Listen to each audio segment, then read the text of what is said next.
Ողջույն։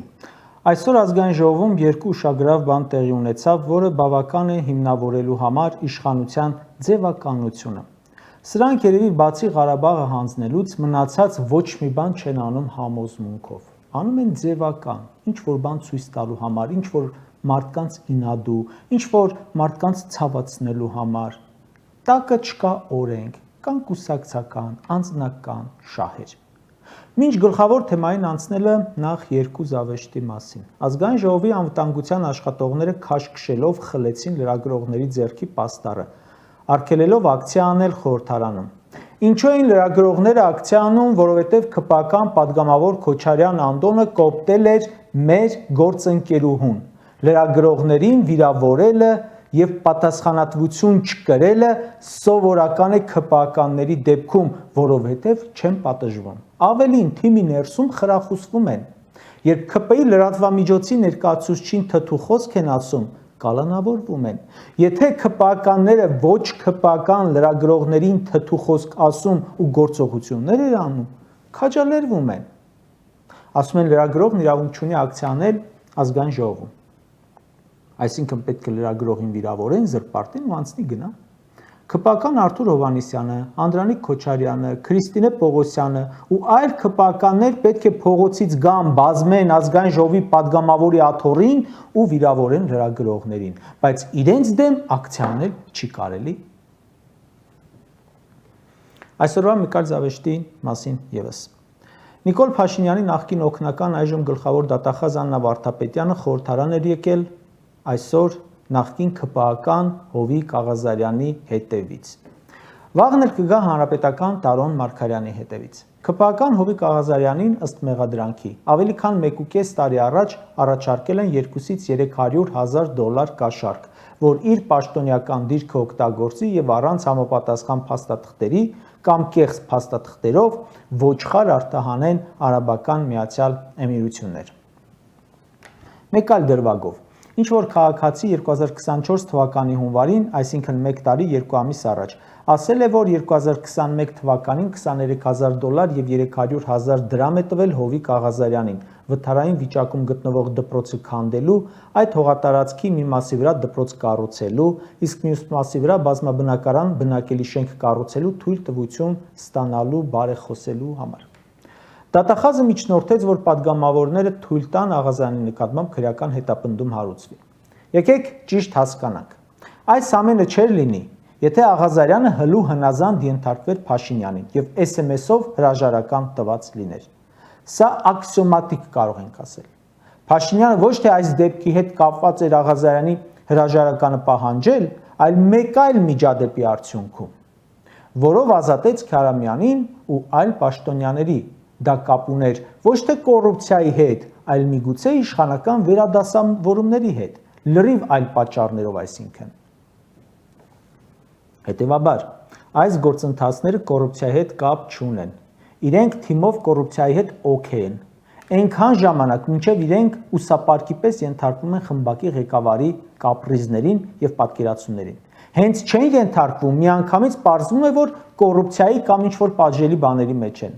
Ենթադրում են, որ բոլորն էլ ինչ-որ բաների մեջ խրված են, ու դա բացահայտվում է, երբ խմբակի պարագլխի կապրիզին վայրկենական չեն ենթարկվում։ Սա ֆիքսենք եւ անցնենք առաջ։ Իմ կարծիքով Հովիկ Աղազարյանը եւ ԿՊԱ-կան մյուս падգամավորները պետք է խիստ պատասխանատվության ենթարկվեն, որովհետեւ նրանք մասնակից են մեր հայրենիքի վաճառքին, հանձնմանը։ Դա ավելի մեծ հանցանք է, քան ենթադրյալ կամ իրական կաշառքները։ Այդ գումարները ի վերջո վերականգնելի են։ Իբր թե 2023 թվականից այս մասին իմացել են, բայց ջրի երես են հանում այն բանից հետո, երբ նա մերժում է մանդատը վայր դնելու Փաշինյանի հորդորը։ Եթե հրաժարվեր մանդատից, այս ամենը կրկնում եմ նրա հետ տեղի կունենար, կարծում եմ ոչ։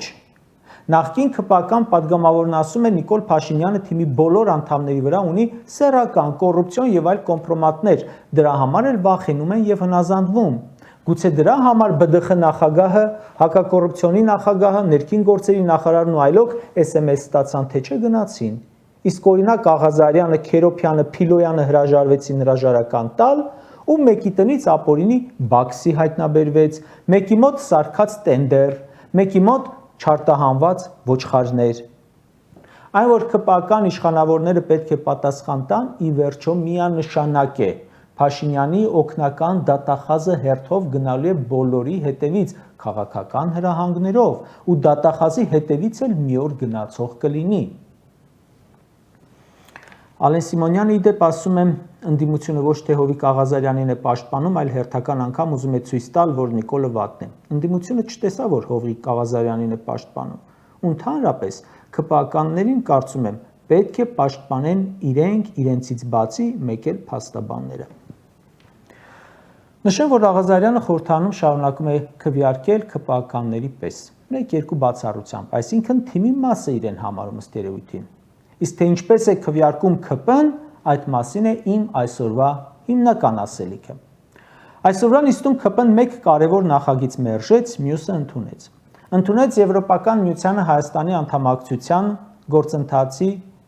մեկնարկի մասին օրենքի նախագիծը։ Կողմ էին միայն ԿՊԱ-կանները 64 հոգի։ Հայաստան խմբակցությունն էլ առաջարկել էր նախագիծ կենսաթոշակների բարձրացման մասին։ Այս նախագիծը չանցավ, որովհետև ԿՊ-ն դեմ քվեարկեց։ Այս նախագծերում ԿՊ-ի քվեարկությունը գաղափարական հակասության մեջ է։ Եվրամիություն մտնելու գործընթացի սկսումը բացատրում են այսպես. դա Հայաստանը կդարձնի անվտանգ, ապահով, զարգացած, բարեկեցիկ երկիր։ Ընդդիմությունը բերել է նախագիծ, որը հենց այդ վերջին կետի մասին է, բարեկեցության բարձրացման, ու ԿՊ-ն մերժում է։ Այսինքն դեմ է քվեարկում բարեկեցիկ դարձնելու նախագծին, բայց կողմ է քվեարկում, որ գնան Եվրամիություն ու դառնան բարեկեցիկ։ Եվրամիություն մտնելու համար լիքը պայմաններ կան, որոնցից են դատական համակարգը, որը խիստ հակասում է Հայաստանի վիճակին, մրցակցությունն է մյուսը, որի էլի չափանիշներից Հայաստանը հեռու է շատ, կանաչ օրակարգը, պետական գնումները եւ այլն, այդ բոլորով էլ հետեք։ Հիմա բարեկեցության մասով լավ բան է առաջարկում ընդդիմությունը, դա էլ մերժում եք։ Այսօր իդեպ շատ ուշագրավ բան բացահայտեց նախկին ԿՊԱ-կան Հովիկ Աղազարյանը։ Ասում է, 1 տարի առաջ ԿՊ-ն քննարկել է փակ ռեժիմով Եվրամիությունը տեխնացու կարգավիճակի համար դիմելու հարցը, բայց դա փաստացի դրել են մի կողմ ու որոշել են ոչ թե իշխանության դեմքով անել, այլ ԿՊ աջակից այսպես կոչված եվրոպամետ ուժերի ստորագրահավաքի միջոցով։ Եվ հիմա խորհրդարանը ընդունեց մի նախագիծ, որը հենց ԿՊ ներսում է ծնվել։ Իսկ թե ինչու են որոշել դա անել Արամ Զավենիչ, Խզմալյան եւ այլ մյուսների ձեռքով, այլ խոսելու թեմա է։ Լավ, ինչ է առաջարկում ընդդիմությունը։ Առաջարկում է հաջորդ տարվանից նվազագույն կենսաթոշակի չափը սահմանել այնպես, որ այն պակաս չլինի պարենային ամսական զամբյուղի արժեքից, իսկ միջին աշխատանքային կենսաթոշակի չափը պակաս չլինի սպառողական զամբյուղի ամսական արժեքից։ Այսինքն ասում են, եկեք օրենքով ֆիքսենք, որ դուք պարտավոր եք այս շեմից ցածր թոշակ չտալ։ Մեր երկրում եղել է գնաճ, սպառողական զամբյուղի արժեքը բարձրացել է, սակայն թոշակը չի բարձրացել ոչ այս տարի, ոչ նախորդ տարի։ Էլ չեմ ասում, որ հեռու է սպառողական զամբյուղից։ Նվազագույն սպառողական զամբյուղը 76,000 դրամի կարգ է։ Միջին թոշակը 49,000 դրամ։ Դա են ասում բարձրացնել։ ԿՊ-ն ասում է, մեր ծրագրում գրված է, էլ ինչի օրենքով ֆիքսենք։ Կներեք, բայց ձեր ծրագրում սուտ ու փուչ շատ բան է գրված, սկսած Արցախի ինքնորոշումից։ Ինքս ավելի քան 250 խոստում եմ հրապարակել, որ տվել եք ու չեք կատարել։ Ծրագրում գրվածը ոչինչ չի նշանակում։ Իհարկե հանուն արդարության նշեմ, որ օրենքում գրված եւս ոչինչ չի նշանակում։ Չի նշանակում, թե կատարելու եք։ Ձեզ համար չի նշանակում։ Ասում են, մենք թոշակները բարձրացրել ենք 22%-ով։ 7 տարում 22%-ով բարձրացրել են։ Պատգամավորը թվեր է բերում, որ երբ Ռոբերտ Քոչյանը եկել է իշխանության, միջին թոշակը եղել է 4225 դրամ։ Նա 10 տարում դարձրել է 22500 դրամ, այսինքն աճել է 500%-ով։ Նիկոլ Փաշինյանը 40000 դրամից դարձել է 49000 դրամ, այսինքն բարձրացրել է ընդամենը 22%-ով։ Քոչարյանը 10 տարում բարձրացրել է 500%-ով, Նիկոլը 7 տարում 22%-ով։ Որպեսզի դուք հասնեք երկրորդ նախագահի ցուցանիշներին, պետք է միջին թոշակը դարձնեք առնվազն 110000 դրամ։ Այսօր կրկնում եմ 49000 դրամը։ Հիմա այդ ոնց է լինում, որ այն ժամանակ, երբ երկիրը նոր էր զարգանում, ենթակառուցվածքներ էին ստեղծում, աղետի գոտի էին վերականգնում, ինստիտուտներ ներդնում, հնարավոր էր լինում 500%-ով բարձրացնել։ Բայց դուք առանց դրածի վրա եկել եք ու հնարավոր չէ։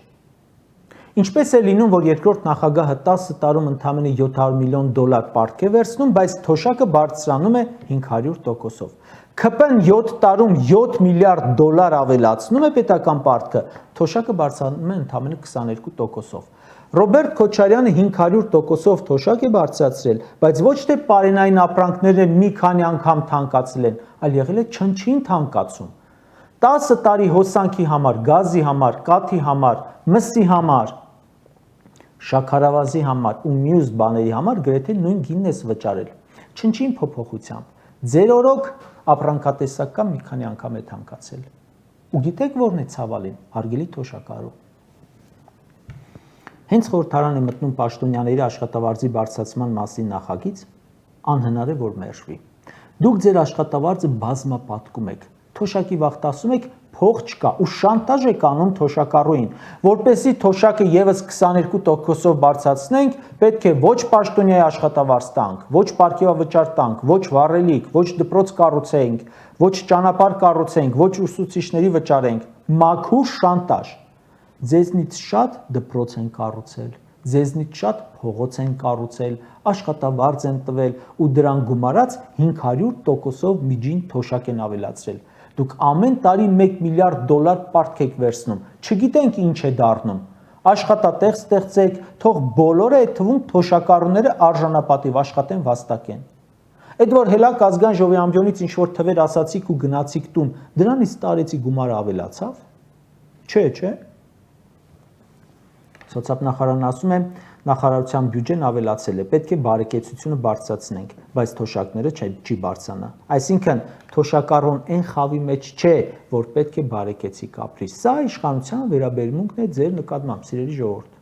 Կարճ ասած, չկա օր, որ այս կառավարությունը իր որոշումներով, ելույթներով, քայլերով հողին չհավասարեցնի ու անգամ չթաղի իրենց արած հեղափոխությունը, իրենց ասած հեղափոխական արժեքները։ Ես չեմ հիշում մի որոշում, որ կայացվել է հօգուտ Հայաստանի Հանրապետության այն քաղաքացու, որը ընտրել է սրանց ասած երջանիկ անհատ, հոգատար հանրություն, հզոր պետություն, ապակակա եւ այլ կարգախոսները։ Ու նրա օգտին կայացվել է որոշում։ Լավ, ո՞րն է սրանց հույսը։ ՔՊ-ի հույսը ո՞րն է։ Ի վերջո դեմ ընտրություններ կան։ Էլի բռնություններն են, շանտաժներն են, բեսպրեդելն է։ Երևի, որովհետև զուտ եթե հանրային վստահությամբ ենք նայում, չկա շերտ, որի դեմ աշխատած չլինեք, չկա խումբ, որ ձեր դեմ հանած չլինեք։ Իդեպ, հերթական ադրբեջանա-թուրքական երազանքը հնչեց այսօր Հայաստանի խորհրդարանում, Հայաստանի Հանրապետության վարչապետի պաշտոնը զբաղեցնող անձի կողմից, որը ունի հայկական ազգանուն։ Սրան սակայն կանդրադառնամ հաջորդիվ։